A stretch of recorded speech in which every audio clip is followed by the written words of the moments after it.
నమస్తే. ఈరోజు ఎంతో మహిమగల నీళ్ల మల్లేశ్వర స్వామి ఆలయం గురించి తెలుసుకుందాం. ఆలయం ముందు అందమైన ముగ్గు, దీపం.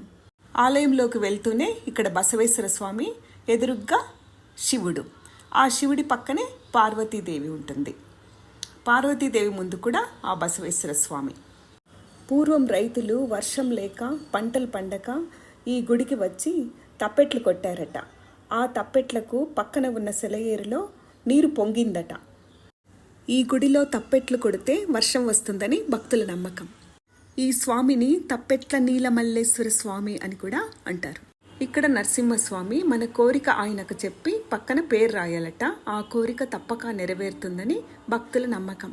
ఈరోజు కార్తీక మాసం 3వ సోమవారము. ఇక్కడ చాలా పెద్ద జాతర జరుగుతుంది. యాజ్ డీస్గా పెడుతున్నా.